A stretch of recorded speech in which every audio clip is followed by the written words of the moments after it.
You caught me fooling around with this banjo today. My name is Jens Kruger, and I love playing the Sierra.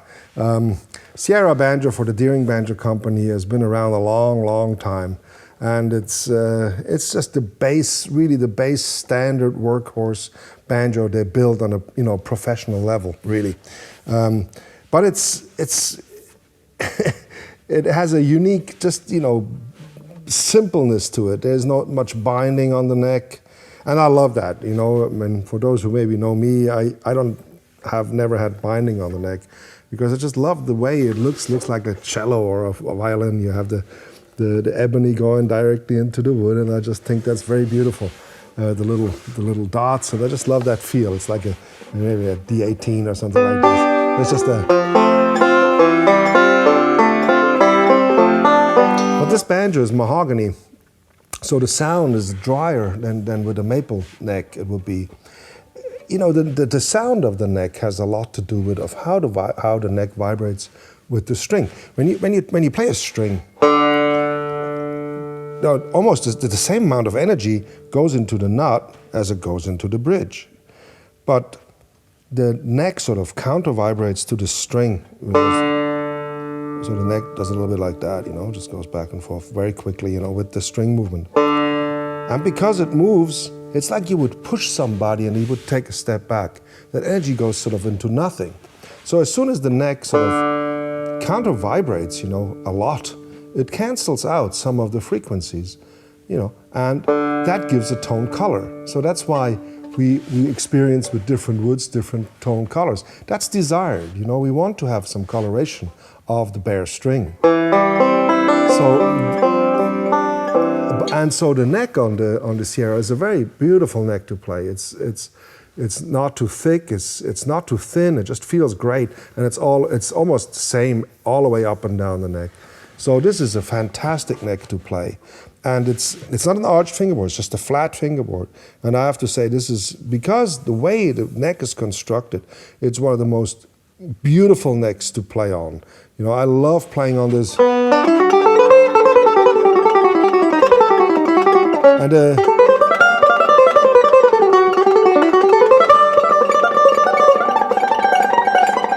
it really does.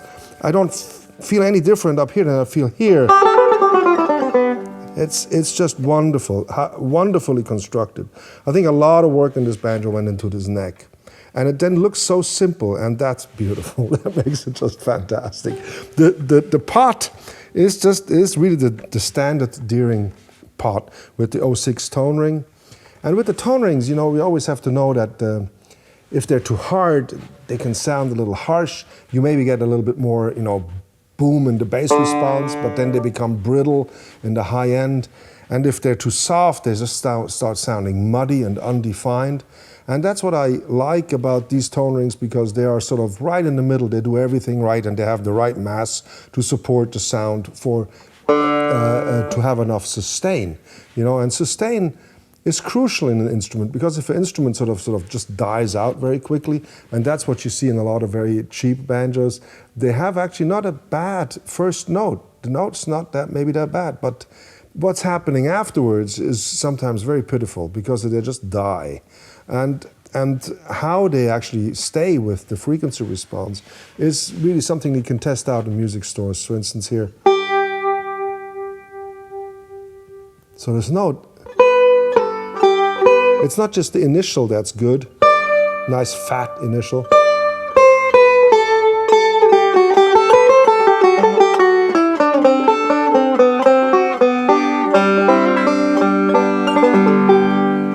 So this is a really, really good banjo. And you know, it's a workhorse. You know, you can take that into any jam session and really, it's loud. I'll tell you that much, you know, especially because it's got such a, when you play it loud, you get more counterbalance, you know, counteractivity from the neck. Because you play loud, there's more energy on that same string thickness, and so you actually making the note shorter. So when you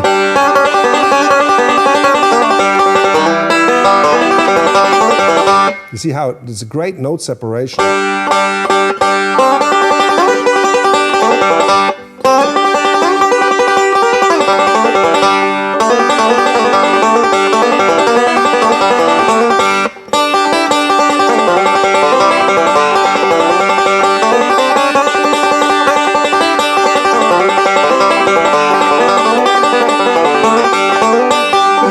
Yeah, you know, really, I mean, that's in the band with the bass going and the guitar, that's really something. But also when you play it, you know, lighter.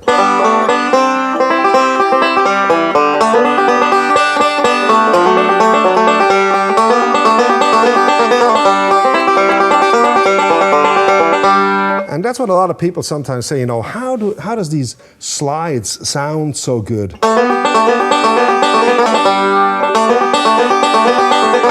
And they sound good if the banjo has enough sustained substance in the pot just to support these slides.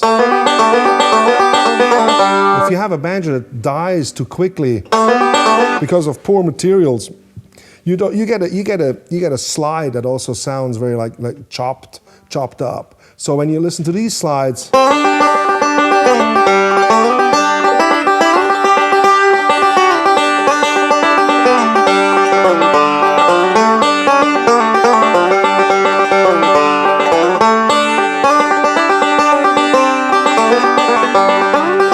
you see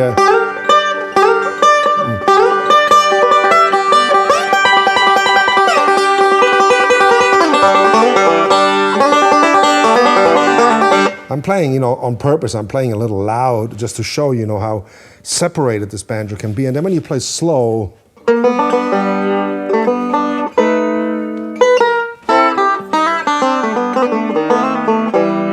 see?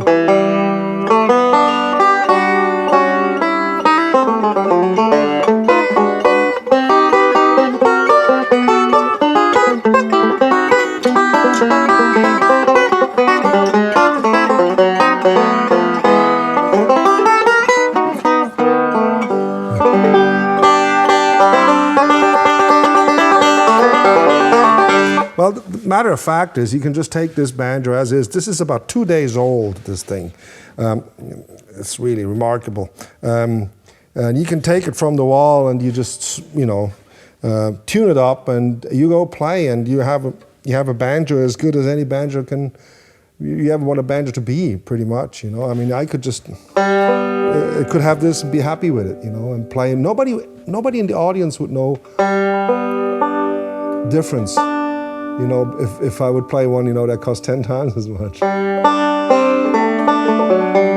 But, of course, you know, the wood makes lots of differences, and there's of course differences. But here, on this bridge, that's interesting. That's the Smiley Bridge. I don't know if you ever heard of that, but it's all Deering banjos come with a bridge that is actually first violin grade maple, and they're cut so they have a round surface on the bottom, so they don't sag after a while, because the head is always sagging a little bit because it has to, and then the bridge has to be cut that way. So it's sort of in a range, you know, when the head is tuned, you know, to a G sharp or A, something like that, that the head will stand, you know, with a medium gauge string, light gauge string, you know, sort of in that sort of meter, and so the bridge will also last a long time.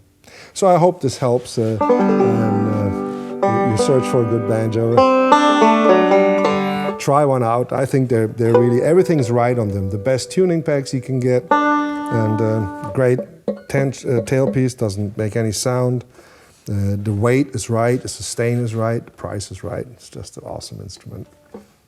Thank you.